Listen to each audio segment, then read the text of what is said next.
दोस्तों इस वीडियो में हम बताने वाले हैं आपको एक्सरसाइज। जी हाँ दोस्तों, जो दोनों वीडियो हमने बनाए हैं तो उन पर केवल रूल बता दिए हैं और कुछ एग्जांपल लिए हैं। लेकिन दोस्तों ये वीडियो होने वाला है टोटल एग्जांपल के लिए, ठीक है ना। इस वीडियो में टोटल आपको एग्जांपल बताए जाएंगे, चरों के जोड़ के और चरों के घटाना के। चलिए वीडियो को शुरू करते हैं। लेकिन आगे बढ़ने से पहले यदि आप इस चैनल पर पहली बार आए तो चैनल को सब्सक्राइब कर लेना एंड बेल आइकन को प्रेस कर लेना। चलिए फिर बढ़ते हैं। तो फ्रेंड्स हम एक यहाँ पर एग्जाम्पल लेते हैं। सबसे पहले प्लस वाला, यदि x प्लस एक्स है तो यहाँ पर x प्लस एक्स 2x हो जाएगा। कितना हो जाएगा? 2x हो जाएगा।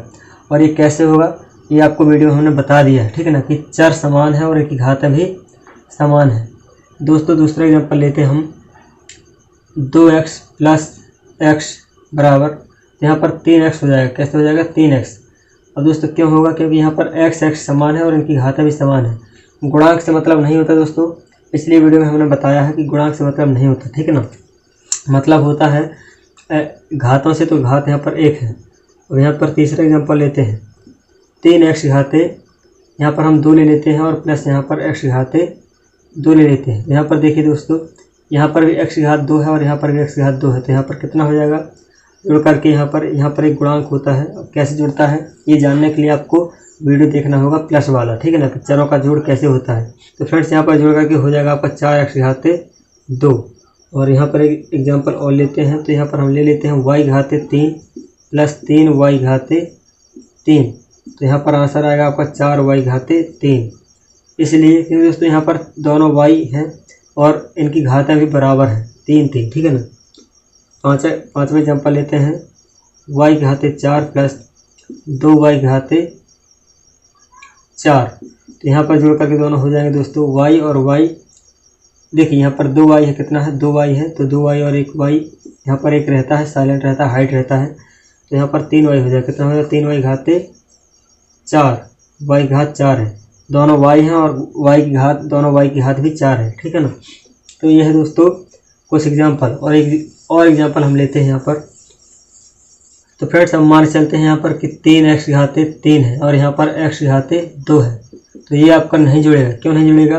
क्योंकि दोस्तों यहाँ पर x तो ठीक है, दोनों x हैं, लेकिन गड़बड़ी यहाँ है कि एक x घात 3 है और एक x घात 2 है, इसलिए ये नहीं जुड़ेंगे, ज्यों का त्यों रहेंगे, ठीक है ना। और एग्जाम्पल लेते हैं हम नेक्स्ट वाला। ये 6वां हो गया, अब 7वां लेते हैं। तो अब मान चलते हैं कि यहाँ y घाते, यहाँ y है और प्लस यहाँ x है। तो ये दोनों नहीं जुड़ेंगे क्योंकि यहाँ एक y है एक x है। इनकी घातें तो दोनों की 1 है, इनकी घातें तो बराबर है, लेकिन ये नहीं जुड़ेंगी, ठीक है ना। 8वां एग्जाम्पल लेते हैं। तो x घाते 2 और प्लस y घाते 2। तो यहाँ पर ये दोनों नहीं जुड़ेंगे। इसलिए नहीं जुड़ेंगे क्योंकि घातें तो बराबर हैं दोनों चरों की, लेकिन जो एक चर है x है और दूसरा चर जो है y है, तो इसलिए ये नहीं जुड़ेंगे। और यहाँ पर 9वां एग्जाम्पल लेते हैं। x माइनस वाई, ठीक है ना। तो ये भी कुछ नहीं होगा, ये भी नहीं घटेंगे। क्यों नहीं घटेंगे? क्योंकि चर जो है वो दोनों अलग हैं और इनकी घातें बराबर है। 10वां एग्जाम्पल लेते हैं। y की घाते 3 और माइनस y की घाते 2। तो यहाँ भी कुछ नहीं होने वाला क्योंकि दोस्तों यहाँ पर y तो समान है, चर तो समान, लेकिन आपके जो ये घातें हैं ये बराबर नहीं है, ये अलग अलग घात है। तो यहाँ भी कुछ नहीं होने वाला, ठीक है ना। चलिए कुछ और एग्जाम्पल हो पाएंगे, ठीक है ना। चलिए कुछ और एग्जाम्पल लेते हैं। एग्जाम्पल 11 लेते हैं। तो यहाँ पर हम बात करते हैं कि मान चलिए यहाँ पर x है और x घाते 3 है और यहाँ पर y घाते 3 है। तो इनका भी कुछ नहीं होने वाला, इसलिए क्योंकि इनकी घातें तो बराबर लेकिन चर अलग है। 12वां एग्जाम्पल लेते हैं। तो यहाँ पर देखिए x घाते 4 है और प्लस माइनस कर लेते हैं, माइनस x घाते 2 है। तो इसका भी कुछ नहीं होने वाला क्योंकि दोस्तों चर तो समान है लेकिन घातें अलग हैं। यहाँ पर हम लेते हैं, चलिए हम t को ले लेते हैं, ठीक है ना। तो हम t को लेते हैं यदि, तो t की घाते 3 और प्लस t की घाते 10। तो यहाँ भी कुछ नहीं होने वाला, इसलिए क्योंकि दोस्तों t तो आपकी ठीक है, दोनों चर बराबर हैं, एक से हैं, समान हैं, लेकिन इनकी घातें अलग हैं। एक और एग्जांपल लेते हैं। t की घाते 10 माइनस t की घाते 2। तो अब देखिए यहाँ पर t तो ठीक है, दोनों चर समान है, लेकिन इनकी घातें अलग है, तो ये भी कुछ नहीं होंगी। अब एक 15वां एग्जांपल लेते हैं जिस पर हम t को हटा देंगे। तो कैसे हटा देंगे? तो यहाँ पर टी माइनस टी की घाते 10 है और यहाँ माइनस टी की घाते 5 है। तो अब लास्ट एग्जांपल देख लीजिए आप लोग। यहाँ दोनों टी हैं, यानी दोनों से टी हैं और इनकी घातें क्या है, अलग है, तो ये कुछ नहीं होंगे, ठीक है ना। लेकिन अब मान के चलिए कि हम दोनों घातें क्या कर देते हैं, बराबर कर देते हैं। क्या कर देते हैं, बराबर कर देते हैं। टी घाते 10 और टी घाते 10, तो फिर यहाँ आंसर आएगा 0, क्योंकि इससे ये पूरा पूरा घट जाता है, ठीक है ना। तो गौर से देख लीजिए इस चीज़ को। यदि दोनों घातें बराबर हैं और चर भी समान है तो यहाँ पर आंसर आएगा आपका 0। और एक एग्जांपल लेते हैं।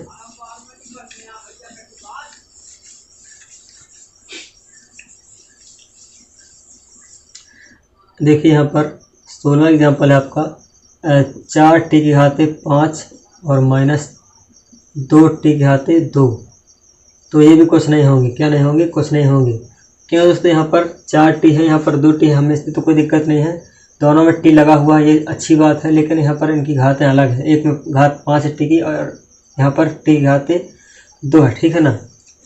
अब दोस्तों यदि हम दोनों की घात बराबर कर दें, मान चलिए यहाँ भी टी की घात 2 कर देते हैं, तो अभी आप घट जाएंगे। अब इसका आंसर क्या आएगा, अब इसका आंसर आ जाएगा दोस्तों आपका 4 टी में से 2 टी घटाओगे तो आपका केवल बचेगा 2 टी और यहाँ पर घात लगी रहेगी। ये कैसे होता है, इसके लिए आपको वीडियो देखना पड़ेगा प्लस वाला, ये कॉमन विधि से होता है, ठीक है ना। अब मान चलिए आपके सामने एक ऐसी संख्या आ जाती है जहाँ पर 2 की घाते 2 और टी की घाते 2 है और प्लस 3 की घाते 3 और टी की घाते 2 है, तो ये क्या होगा, ये जुड़ेंगे कि नहीं जुड़ेंगे। क्योंकि दोस्तों यहाँ पर 2 है, 2 की घात 2 है और यहाँ पर 3 की घात 3 है। लेकिन दोस्तों आपको कंफ्यूज नहीं होना है। कंफ्यूज इसलिए नहीं होना है कि हमें मतलब है चर से, ठीक है ना। यहाँ पर देखिए चर टी है और यहाँ भी चर टी है, यानी कि दोनों चर समान है और यहाँ चर की घात भी 2 है और इस चर की घात भी 2 है, तो मतलब कि चरों की घात समान है और चर भी समान है। तो हमारा जो कैलकुलेशन हो जाएगा ये जुड़ जाएंगे। तो कैसे जुड़ेंगे, यहाँ पर देखिए 2 घात 2 है, तो इसको हम सॉल्व करेंगे पहले। तो 2 घात 2 का मतलब होता है 4 घाते टी स्क्वायर हो जाएगा, प्लस यहाँ पर 3 3 का 9 की घाते टी स्क्वायर हो जाएगा। अब 9 4 13 हो जाएगा आपका और टी घाते 2 हो जाएगा, ये हो जाएगा आपका आंसर। तो इस तरह एग्जाम्पल 18वां है। हम मान चलिए यहाँ पर 5 की घाते 2 ले लेते हैं और फिर यहाँ पर टी की घाते 2 और यहाँ पर लेते हैं 5 की घाते 3 और माइनस यहाँ टी की घाते 2। अब आप लोग देख सकते हैं यहाँ पर आंसर क्या आएगा, आपको स्पष्ट दिख रहा है कि यहाँ पर टी है दोनों में और चरों की घात भी दोनों है, यानी कि दोनों की घात भी बराबर है। तो हम इसे सॉल्व करेंगे पहले। तो 5 गुणा 5 करेंगे तो 25 आएगा, कितना आएगा 25 और टी घाते 2 माइनस इस पर 5 घात 3 है, तो यहाँ पर 125 और टी घात 2। अब क्या करोगे, टी कॉमन करके इसे माइनस कर दोगे, नहीं घटा दोगे, तो क्या होगा देखिए यहाँ पर 125 से 25 घटाओ कितना आएगा 100, क्या आएगा 100। लेकिन दोस्तों यहाँ पर टी घाते 2 और यहाँ पर माइनस आएगा। अब ये माइनस क्यों आएगा, कैसे आएगा, इसके लिए आपको एक और वीडियो देखना होगा, लिंक आपको डिस्क्रिप्शन पर मिल जाएगी।